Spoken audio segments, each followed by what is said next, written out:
was just texting you. What's up? Who's in there? How are you? Same here, same here. How's your wrist going? Not the best time of year to have. Do you know stuff Alex, by the way? Yeah. Clear, but I don't know. Man behind the phone calls. So that's one of the reasons I'm here is that if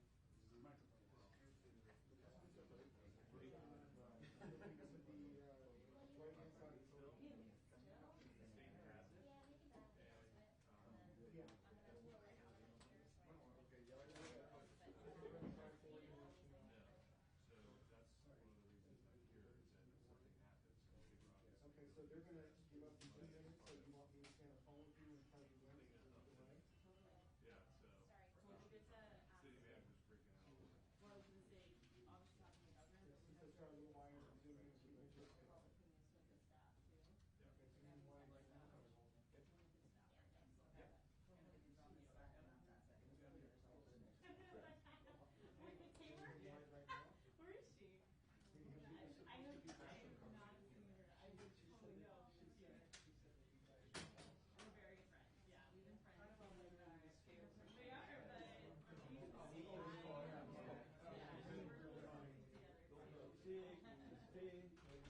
but I'll look out for her. I can text her. It's going to be a deal breaker if I stay in the city.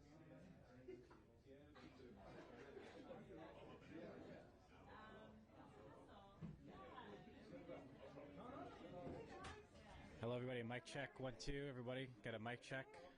Mic check 1 2 for all the crews. Hello, hello, hello. Yeah, I know, but I can do it for everybody now. Hello, everybody. Good. We're all good. Thumbs up, everybody. Can I get thumbs? Thumbs. Cool. You still need it? You still need it? Hello, mic check 1 2. You good? You good? Great. Thank you.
orange. We're just going to start it now, if that's okay.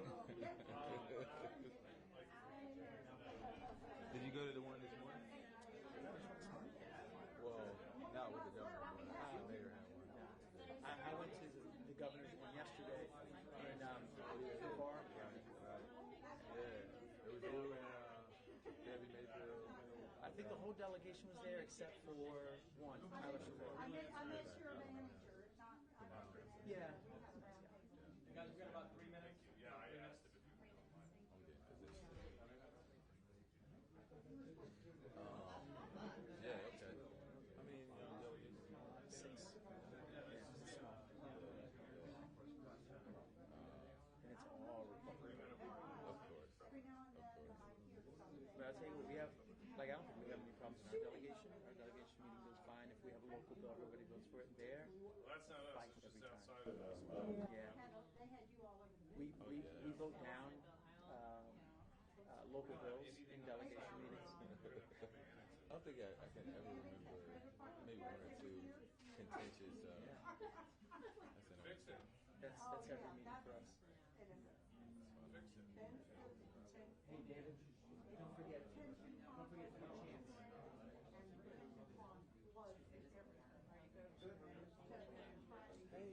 How are you? Get in there. Hey, how did your press conference go? What you want? Oh, right. Just talking to the mic. Count to 20 first, real quick. Testing. Yeah, Bracy, get with it. Testing 1, 2, 3. What's that? Stand there. I need to get the camera adjusted. I can give it. Oh, there he is. Good to see you. Well, good afternoon.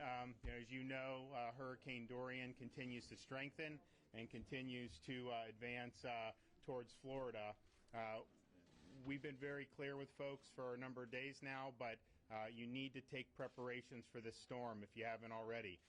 Here in Central Florida, current forecast is that even if it hits in southern Florida and rides up here, you're still going to get hurricane force winds. We anticipate a lot of rain. Losing power is a big probability. You're also, if an area prone to flooding, you're likely to see that with this storm. It's really, really significant, and you need to take precautions. We've been doing a number of things to be able to assist in the preparation and then position ourselves for the response. There have been shortages of fuel in some of the gas stations. We do have fuel in Florida, but we just have to keep getting it in to refill. We have started doing FHP escorts of the fuel trucks, because what we found in places like South Florida, you would have massive lines and the fuel trucks couldn't get in. And so now we have FHP doing that, and so we're sensitive to need to try to make sure we have as much fuel as possible. We're also now bringing in fuel from out of state, and we thank Mississippi, Alabama, and Georgia for waiving their fuel weight requirements so we can get that in here. Comcast has announced it's opening a network of 200,000 Xfinity Wi-Fi hotspots. So these hotspots typically you got to pay for it. They're opening those up free of charge for folks. So we appreciate that and are sensitive about the needs to communicate. Tennessee is sending 6 swiftwater rescue teams in preparation of the storm. As we said, we anticipate some really serious water events as a result of this, and we are going to need those. We also have FWC, and we have other assets that are going to be involved in that. Lake Okeechobee obviously is going to take water as a result of this. The lake is a little bit more than 13 feet. It can take some more. But we're cognizant that could be an issue, and obviously we're in contact with the Army Corps, and they're committed to making sure that Herbert Hoover Dike maintains its integrity. We will, as evacuation orders are issued, we will be suspending the tolls once people are starting to evacuate. We also have cleared the shoulders on all the major highways and swept them, and we'll be opening up the shoulders for traffic. People have asked about whether you're going to do only one-way traffic. We're not doing that certainly at this time because we're still bringing in things. We're bringing in fuel. We have utilities pre-positioning assets. So there's a lot of things coming into the state to be able to help fight the storm. We've got a lot of volunteer efforts underway. The Salvation Army has 33 canteens and 2 field kitchens on standby. American Red Cross has up to 80 food distribution trucks available in Florida that they're going to be able to start pushing out. In terms of the schools, there's been a lot of announcements on that. If you want to see all the school closures in Florida, you can go online to www.fldoe.org/hurricane-info. But we've announced, a lot of school districts have announced closures. Gulf County on Tuesday, Lake County Tuesday and Wednesday, Brevard Tuesday. Martin is dismissing early today, and they'll be closed on Tuesday. Miami-Dade will suspend after tonight. Orange County closed on Tuesday. Osceola closed on Tuesday. Seminole closed on Tuesday. And obviously, we'll see how the storm goes, but you could see those potentially expand going forward. I want to say I had a chance to meet with the mayor and the emergency team here and want to commend them for some of the preparations they are doing. They're going to have a number of shelters open first thing Sunday morning. They also are going around to the assisted living facilities for folks because you submit information, you have generator, you have a plan. Some people don't have any information on file with the state, even though a law was passed. They're going around proactively and demanding accountability and demanding that they produce plans and that they're able to take care of some of our most vulnerable folks. And so I really appreciate them doing that. And of course, just as governor, I appreciate Orange County's role. I mean, obviously Orange County is going to be affected by this, but you're going to have people fleeing from some of the coastal areas to Orange County. And so we appreciate you guys stepping up and helping your fellow Floridians. I can take a couple questions. I'll be going back to Tallahassee after this, and we've got some more announcements that we're working on for later tonight. Governor, what's your level of confidence in the power grid after seeing what FPL had to do? We obviously have Duke Energy here too. People are most worried about power loss if they're not flooding. Absolutely, and you should assume that there's going to be power loss if you are in the path of this storm. What FP&L has done, and this is something I've been talking with them about for months and months, just saying, hey, if there's a storm, this is really important, and so they get it. So they got about 14,000 folks that they've brought in from out of state that are being pre-positioned in different parts of Florida so that as the storm passes, they're able to go in and get the power back on. We at the state, with our Florida Department of Transportation, we're going to be assisting them in clearing any of the roadways that may be clogged because they can sit there and do the power all they want, but if they can't get to the lines, then they're not going to be able to get it back on. And so we're sensitive to that. We're going to be working with them to be able to do that. So look, it's a difficult thing when you have a Category 4 storm that's coming down on Florida's coast. If there's a direct hit in one of those areas, that is going to cause damage. I mean, there's just no two ways about that, and there's no way really to avoid that. But I think from the state's perspective, we've been in contact with all the major utilities and impressed upon them that the response really is aided by expeditious resumption of power. And so FPL gets that. Most of this track is in their territory, but we've also talked with Duke and some of the others, and we realize how important that is. Governor, is the uncertainty still your biggest challenge? We talked about this yesterday in Brevard. So here's what I'd say about the uncertainty. I think we have gained some certainty in terms of some of the forecasts. If you look at both the 11 a.m. and the 2 p.m. advisories from the National Hurricane Center, we know now that this storm is going to come west and go north. At what point, we don't necessarily know in Florida, but it seems like a lot of these models are in closer agreement on the current track. And so, if you're somebody in places like Palm Beach County, Martin County, St. Lucie County, you've really got to be listening to your local folks. And if you're in an evacuation zone and told to evacuate, you need to heed that call and protect yourself and your family. But I am also mindful, we've seen some of these forecasts. I remember for Irma, people were leaving Miami going to the west coast of Florida, and then it went to the west coast and say they were going over there. So there is some degree of uncertainty when you have a state that is, we're a peninsula. Some places we're not even that wide across. So any error in this forecast, can really throw it in one way or another. So we know it's going west. It's going to eventually go north. Will it go north before it hits the East Coast? Will it go ride 95? Will it go up the center of the state? Will it go up the West Coast or even into the Gulf? We don't know that yet. But I think if folks are in some of those areas, they need to do what's best to prepare. But yeah, it would be great for me if I could say it's been totally ruled out to go one direction or another. That's just not the way it works. And but we're watching this very closely, as I know the folks in Orange County are. How does it present extra challenges to you, just not knowing exactly where it's going at this point? The models have bounced around, and the whole East Coast is pretty much still under a major warning. I think it's been a challenge. I mean, General Eifert's here. He's in the process of mobilization. I mean, obviously, if we knew that it was going to affect, like, Pensacola or whatever, we would be able to pre-position assets. We still are going to do that, but we're going to have north of I-4, south of I-4 forces in different places. So it makes it more challenging, but at the end of the day, we've got a lot of folks that are working around the clock that are dedicated, and we've got a lot of folks at the county level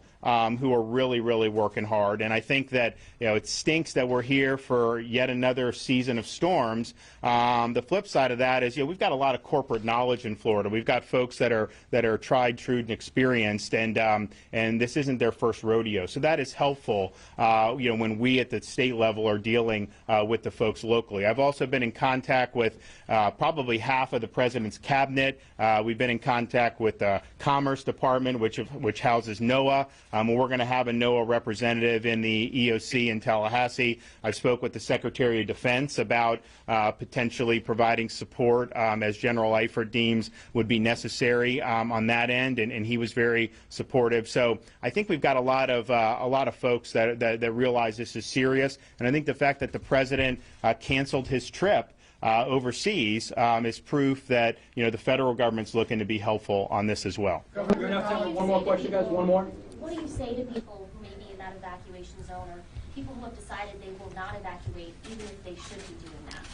Well, I think that would be a mistake, too. If you're in an evacuation zone and there's an order issued, that's not being done willy-nilly. I mean, when you're looking at a Category 4 type hurricane, if you're on the coast, for example, places like in Brevard County, you're looking at potentially life-threatening storm surge, and that is not something that you want to ride out.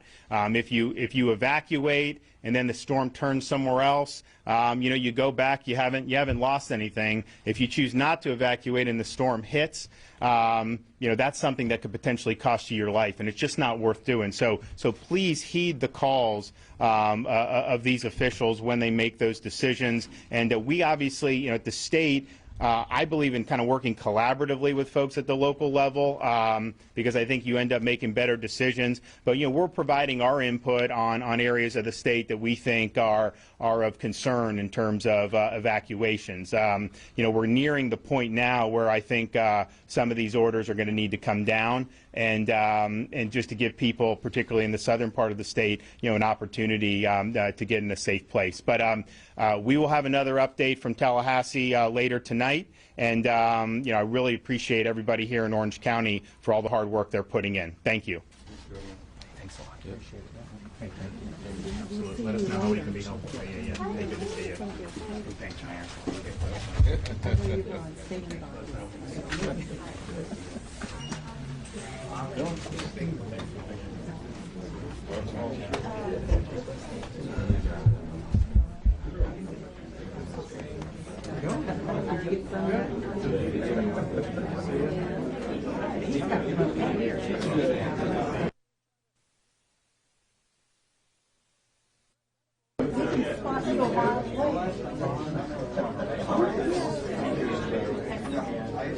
That's your problem. Everyone's aboard.